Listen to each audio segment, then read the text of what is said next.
Boa noite, pessoal. Estamos começando mais um Fala aí, Jô, aqui pela rede ConnectV. O entrevistado dessa noite foi jogador profissional, jogou em diversos times, entre eles no melhor do mundo, o meu Corinthians. Atualmente é empresário no segmento de segurança patrimonial, alto comissário dos direitos humanos, analista da informação e segurança mundial ligado à ONU, onde ocupa atualmente a função de agente de inteligência. E como eu mesmo me refiro a ele, é um dos maiores digitais influencers deste momento, grande atuante nas redes sociais e um dos maiores críticos da política de Osasco.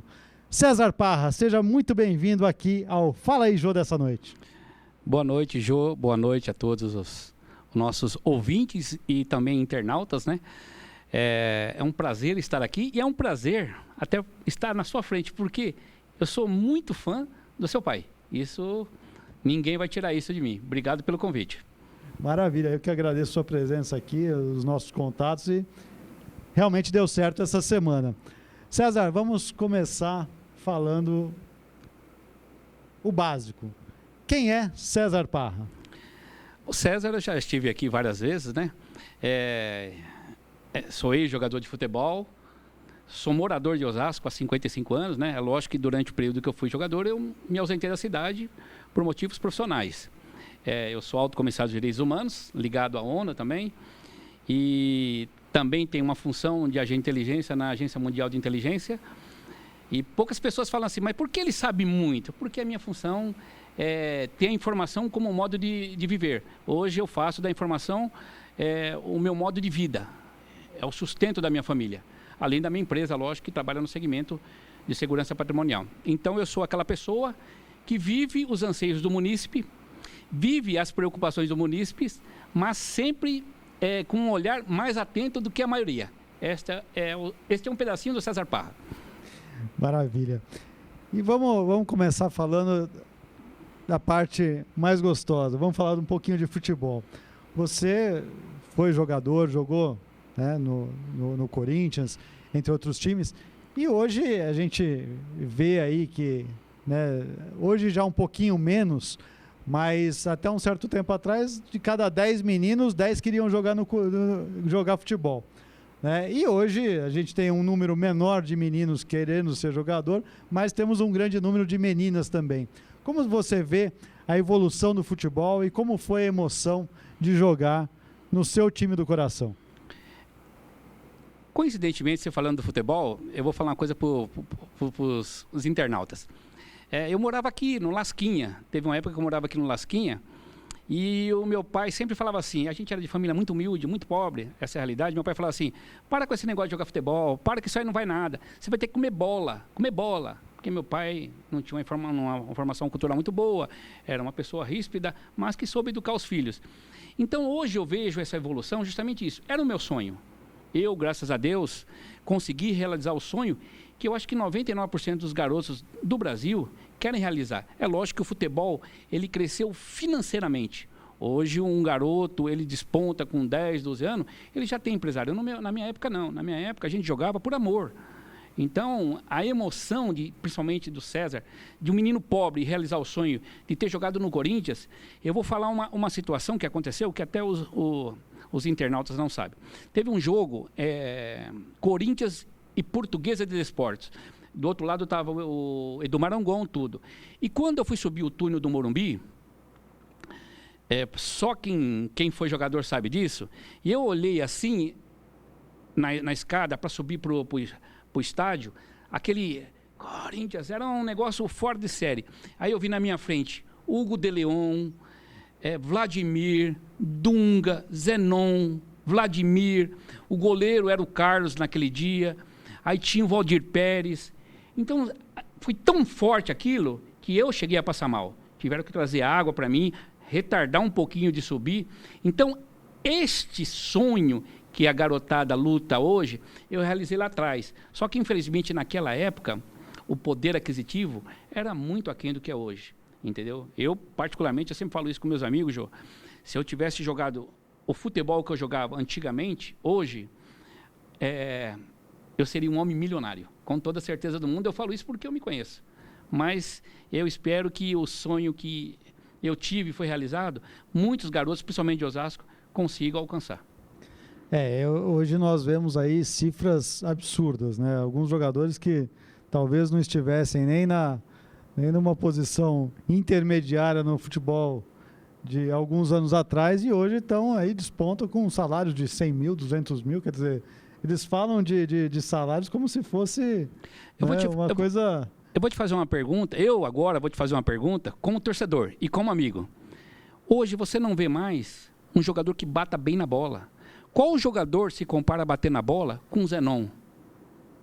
Não tem. Com o Éder, com o Nelinho. Você hoje não vê mais gol de falta. Então, é que nem você falou, um jogador que corre, tem um poder físico mais avantajado que o outro, ele sobressai. A técnica hoje não é tão importante. Porque, olha bem, na minha época, você vai pegar as entrevistas de jogadores, 99% nunca falou, quando perdi o jogo, nós precisamos trabalhar mais. Na segunda-feira, não, a gente só falava assim, nós precisamos melhorar, treinar mais. Hoje é trabalho. Uhum. Então, essa é a grande diferença. Antigamente, o ser humano, ele nascia com um dom. Hoje você planta o dom. Hoje tem escolinhas de futebol. Você consegue extrair dessa pessoa aquilo que muitas vezes ela nem começou a brotar. Então você ensina o futebol. Antigamente não. Antigamente você vai lembrar que é da nossa época, a gente chegava em casa com o dedão estourado, porque nós jogava no asfalto, marcava com pedra. E muitas vezes a gente chegava com o dedão estourado e a mãe colocava café, lavava e o pai falava, tá vendo? Vai voltar lá de novo, vai estourar outro. Hoje não, hoje é tênis da Nike, eu vou até falar isso, tênis importado, o professor é mais preparado. Então, evoluiu muito o futebol, muito.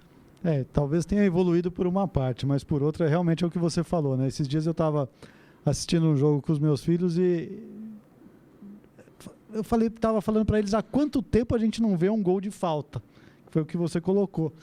E eu lembro que lá na minha adolescência, tal, Sócrates, Zico, Zenon, Neto, Marcelinho Carioca, quer dizer, eram jogadores que tinha uma falta perto da área, a gente já podia começar a comemorar, né? Exatamente. Vou mais longe ainda.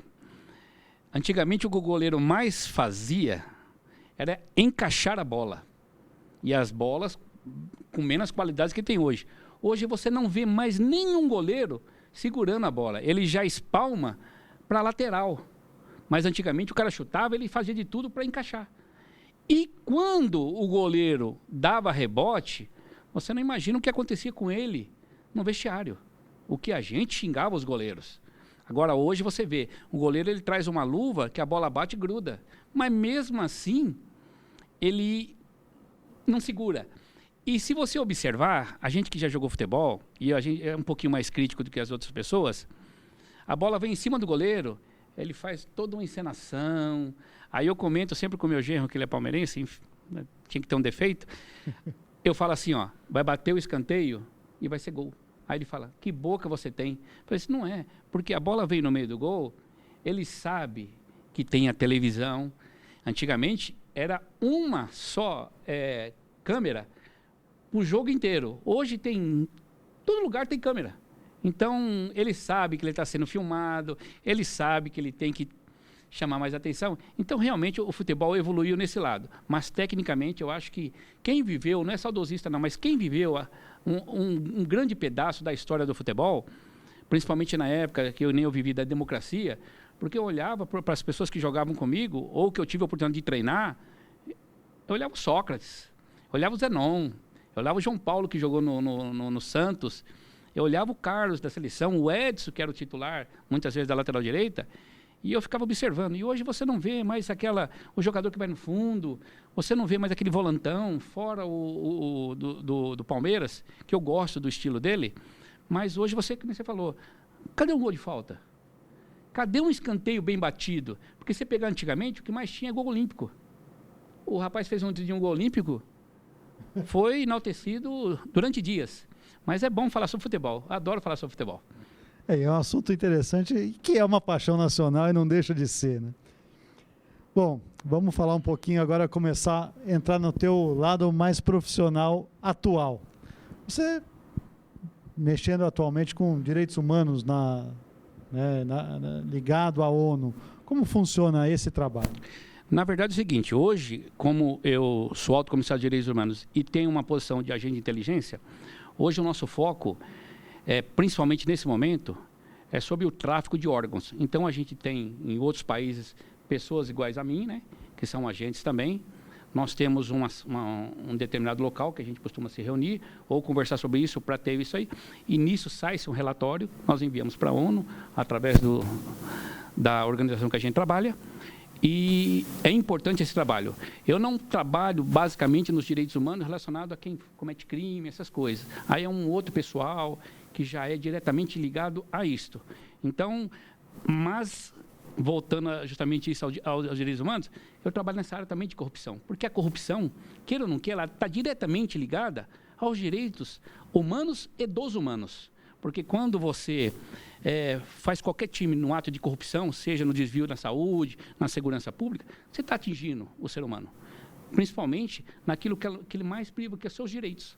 Entendeu? Então, eu acho que esse trabalho que eu faço, junto com outras pessoas, que muitas pessoas não sabem disso, porque as pessoas me criticam e muitas vezes falam assim, o Parra está quieto, o Parra está assim, porque justamente é porque eu estou imbuído em outra situação e as pessoas não me julgam sem me conhecer. Mas nunca me perguntaram. Você foi a primeira pessoa que teve a curiosidade de perguntar. E eu estou falando para você, e você é um privilegiado, porque eu estou me abrindo uma coisa que muitas vezes nem poderia estar abrindo. Maravilha. Não, a gente tem que trabalhar justamente com o que a pessoa é na sua vida profissional, né? E você está mostrando aqui, e esse é um dos intuitos aqui do Fala aí, Jô, é mostrar quem é o nosso entrevistado. Então, é interessante você comentar algum lado que as pessoas não conhecem, né? Porque muitos sabem do César, que foi jogador lá do Corinthians, e do César, crítico da internet, né? Já a gente fala disso. Mas é muito interessante. E como você falou, a corrupção hoje é um dos maiores males, né? Porque às vezes as pessoas falam assim, mas tá preso, ele só praticou a corrupção. Não matou ninguém, quer dizer, matou muita gente, né? Porque a prática da corrupção, o desvio na saúde, na educação, quanta gente não deixou de ser educada e o pior, quanta gente não morreu por causa disso. E há um pequeno equívoco nas colocações de algumas pessoas. Não é indiretamente, é diretamente. Porque o ordenador de despesa, ou aquele que fiscaliza, ou aquele mesmo que fornece o serviço, ele está trabalhando diretamente. Então, quando você vai no hospital e você vê uma pessoa sofrendo, uma pessoa sem atendimento, isso afeta os direitos humanos. Porque você tem que ter o direito, pelo menos ao respeito. Entendeu? Eu não estou falando de quem é aquele que está preso, que está atrás da grade, que cometeu um crime. Aquele está pagando. É lógico que muitas vezes as pessoas cobram assim, mas o cara dos direitos humanos defende o bandido. Por que ele não foi na família? Talvez, esse é um grave colocação de algumas pessoas. Não são todos. Eu não vou defender o bandido. Eu vou defender a família. Porque a maior vítima de tudo isto é a família. Porque a pessoa foi embora. Mas quem ficou vai ficar arrasado, vai ficar sofrido. Infelizmente, eu sempre falo isso. Eu não tenho a caneta, eu não tenho o poder. Eu tenho que prestar contas a alguém, eu tenho que passar informação para alguém. Dali para frente, não depende mais de mim. Por isso que é legal essa conversa que eu estou tendo com você, que muitas vezes a pessoa entra na rede social e fala assim, poxa, mas por que o Parra sabe disso e eu não sei? Por que o Parra não denuncia isso, denuncia? Às vezes eu denunciei, não é que eu não denunciei, eu levei ao conhecimento da pessoa, mas não cabe a mim entrar no fórum ou entrar dentro do Ministério Público e impor as regras. As regras estão lá para ser cumpridas. Eu apenas sou um instrumento para que a regra ande. Então as pessoas falam assim, o Parra tem informação privilegiada. É a minha função. É a minha função. Maravilha. Bom, pessoal, o papo tá bom, mas a gente precisa fazer uma breve pausa para os nossos intervalos e já a gente volta com mais César Parra aqui no Fala aí, Jô, e com uma conversa um pouco mais apimentada. Até já!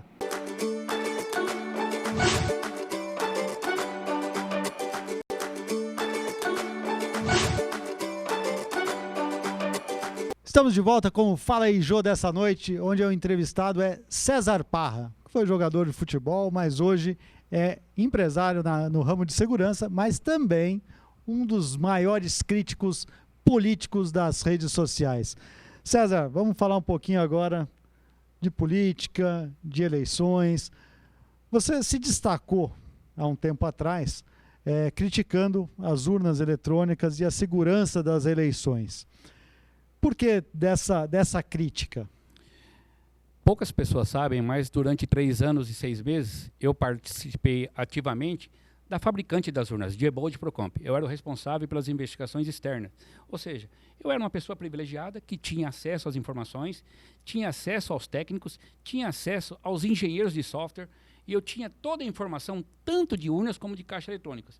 Então, eu sempre vislumbrei, dentro daquilo que eu vi, li e ouvi, que não é tão seguro como as pessoas falam. Até porque, com todo respeito ao TSE, mas chega a ser uma heresia falar que um produto na área de informática é 100% seguro. Inclusive, eles passam a informação que as urnas eletrônicas não têm nenhum acesso à internet.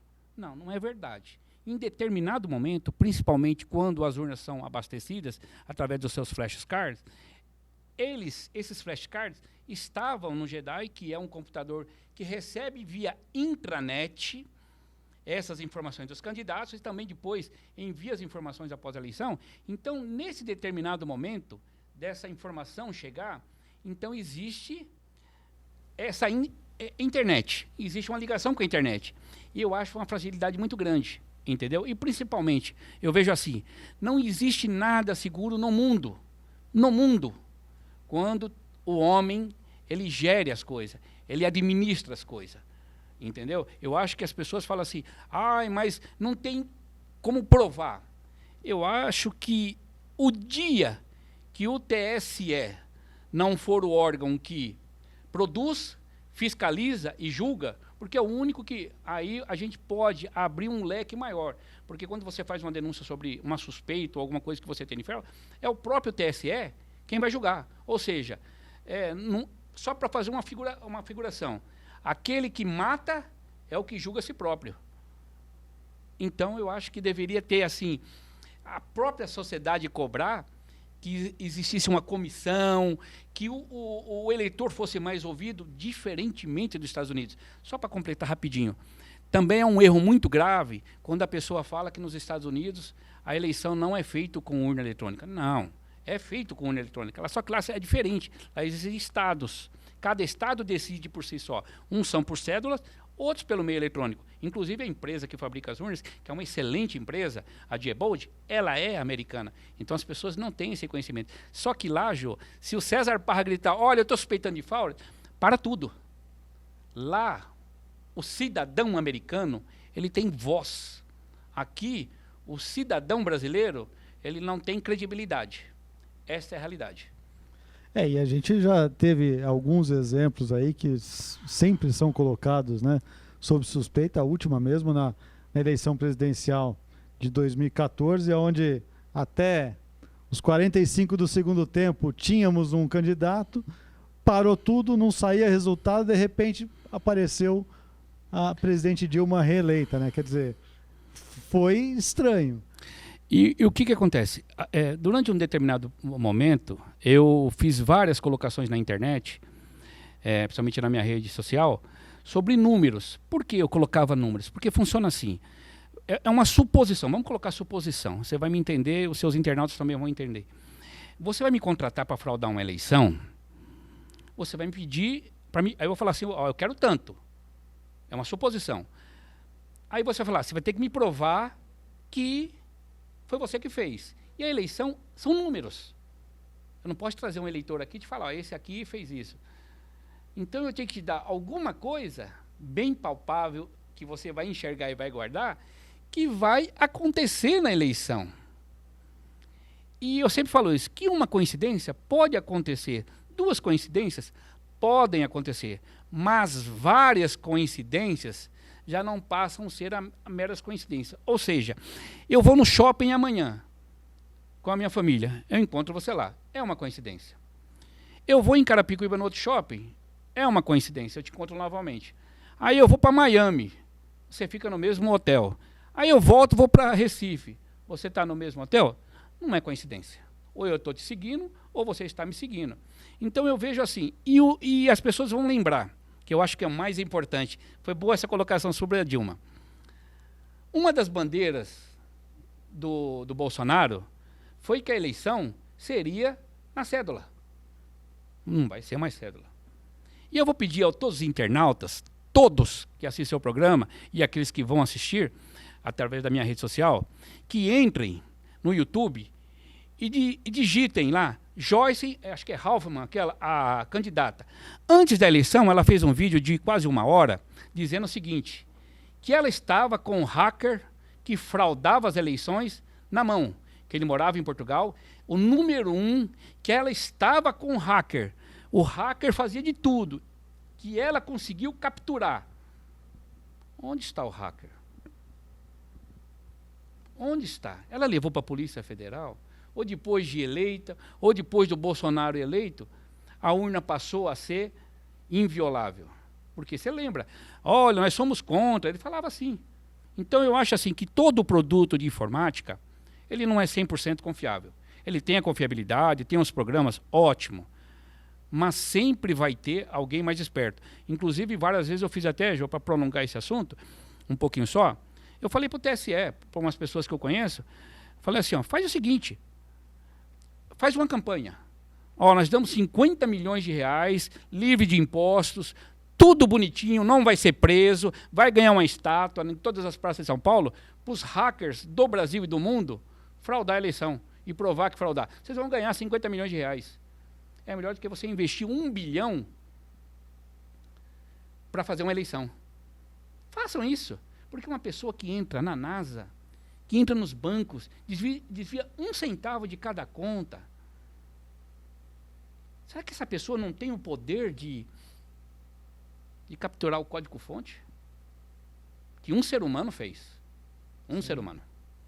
E esse é um assunto que, né, teve realmente na pauta até o ano passado, foi até aprovado, né, no Congresso Nacional que após o voto sairia o extrato, né, e seria colocado na urna para se poder confirmar depois o resultado, mas depois o TSE acabou derrubando essa regra e até hoje fica essa dúvida de segurança das eleições. O nosso maior fiscalizador, eu acho que deveria ser, é a OAB. Mas eu falo de coração. Infelizmente, os advogados que trabalham no setor eleitoral, eles não estão preparados para defender os seus candidatos. Eles têm a plena confiança justamente em cima daquilo. Nunca ninguém provou. Ou será que nunca ninguém quis que provasse?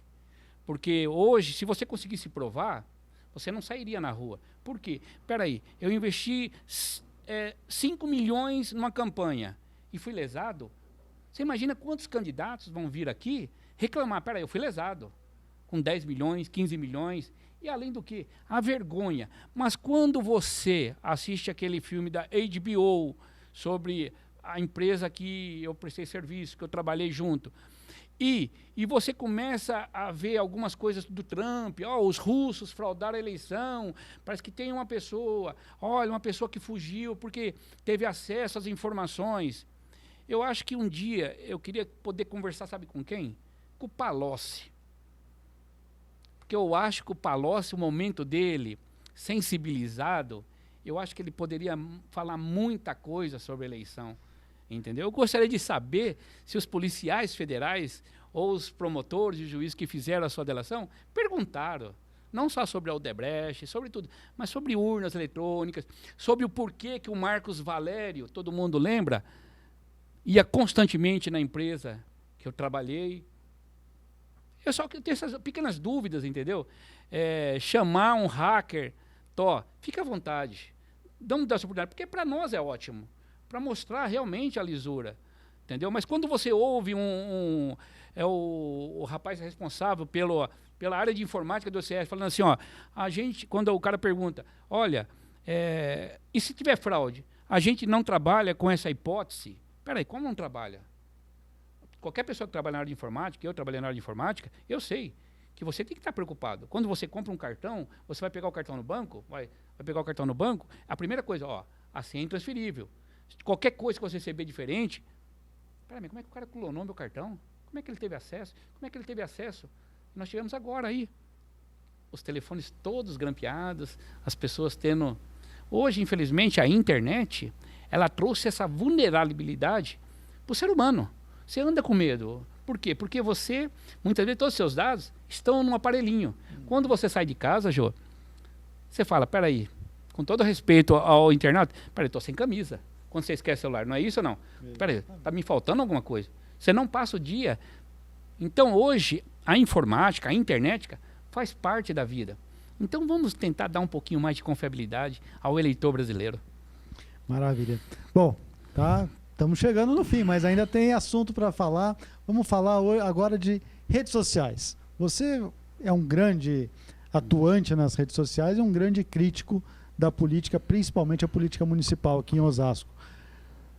Como é que se deve tudo isso? Lá atrás, eu comecei em 2002, né? Depois veio com o Orkut, na época do Orkut. Mas as pessoas tinham medo de entrar na minha rede social, mas eu batia muito. Essa é a palavra, eu batia muito. Eu mostrava para as pessoas aquilo que elas não tinham coragem de colocar, não tinham dúvidas de saber, porque eu tinha acesso à informação. E na época do Orkut, quando você visitava a minha página, automaticamente a sua fotinha aparecia.